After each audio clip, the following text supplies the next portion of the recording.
Hello everybody, my name is Shamsa Muhammad and I will be presenting today. First and foremost, I want to apologize. I know this is very awkward. I'm just speaking in front of the camera. I originally wanted to do the slides and talk, but I didn't know when I was going to give birth, so I didn't know how to actually balance both having a recorded showing slides as well as talking in the background. I am going to be giving birth any day, so I had to have this recorded. So I was just like, you know what? Let me just do this one way. It's gonna be awkward, but whatever. Nonetheless, I hope everybody's doing well, and everybody's, I'm sure everybody's exhausted right now towards the end of the semester and whatnot. So my topic for today will be about women's rights in Islam. I know given that topic, the specific topic, whenever you hear the news, whenever you watch the news or movies or whatever, women are always being looked down upon in Islam. They're always looked down as the one that doesn't have a say. They're the ones who are always in the kitchen, or the ones who just, takes care of the kids. In reality, actually, most women in Islam have every right to do anything that a man is able to do. They are pretty much equal to men. They have the equal rights. The biggest issue that most people have is, in most cultures, is they mix culture with religion, and in reality it's completely two different opposites. Being a Muslim, you have strict Islamic laws for women, and a lot of people just override that, unfortunately. So I'll be discussing a few of the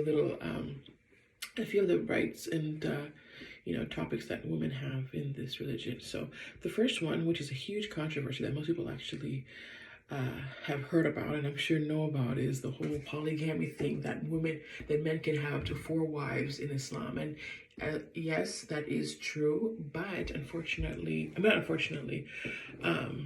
it is being true, but there are specific reasons as to why the man can get up to 4 wives.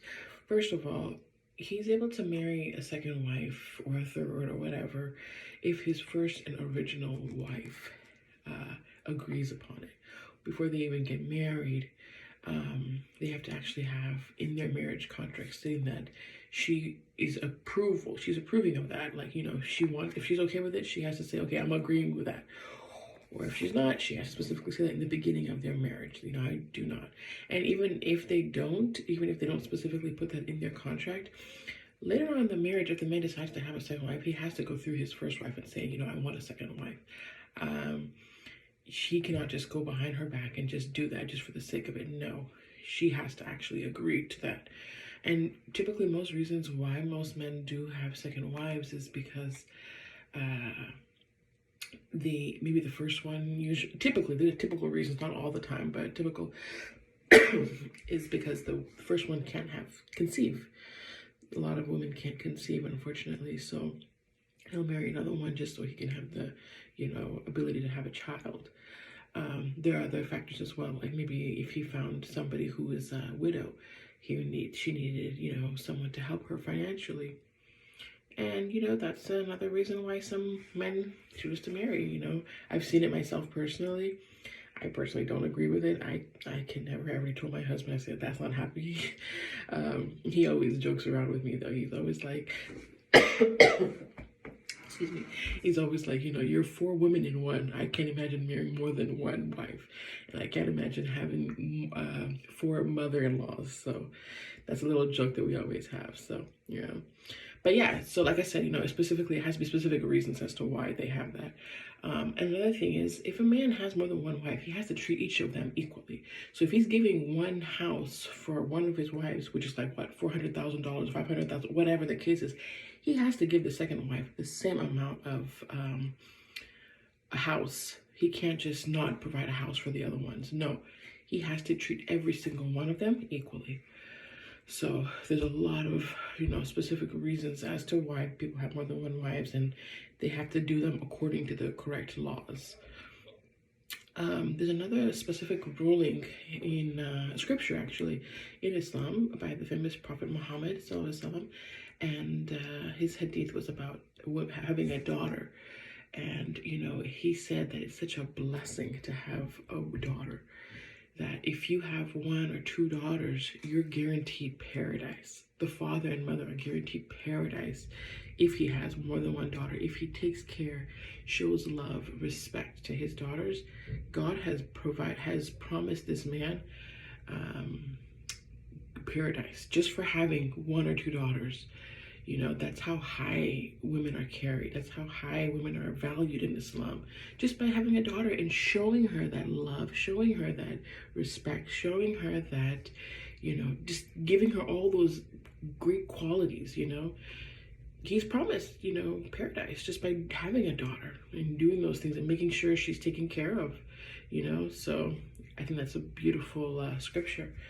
Another quality that I want to come across, because I know I'm already running out of time, I know we only have like 5 minutes, is when a woman gets married, you know, when a woman gets married, she has to have specific rulings in her marriage. Like, for example, before she gets married, she has to have what we call a dowry.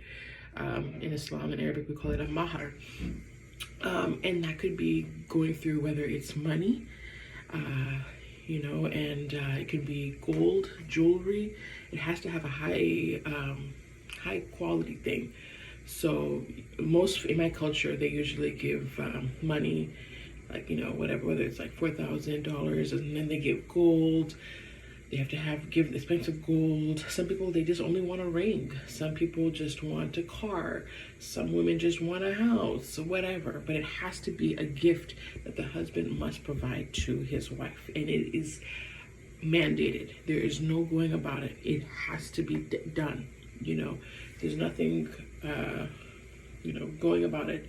And yeah, and then also, once a woman does get married, she must, the man must understand he's the sole provider for his wife. There's no ins, whats about it. He has to take care of her. That's his ruling. That's it, you know. Is the woman allowed to work? Absolutely. But there's that famous quote in Islam as well. What's his money is her money. What's her money is her money. So basically what that means is whatever he makes, he has to provide it to his wife.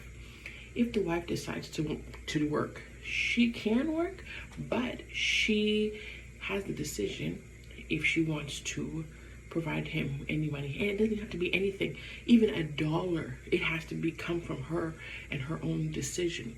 She has to be the one to decide whether she wants to do that or not. She cannot be forced by her husband. Her husband cannot say, you know, you have to give me this, you have to. No, it has to come from her herself. By law, it's her money. He should never have to force her at all.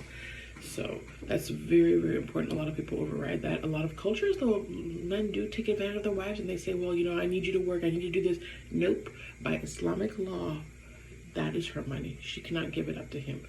She wants to work, that's her money to keep. She keeps that in her savings, she does whatever she wants, but that's her money. So yes, I know I would like to talk so much more, but I know we're already running out of time. And I do have a small little video clip as well that I wanted to have Miss Mandisa show to you guys. Hope you guys have a great rest of the semester and take care. Bye.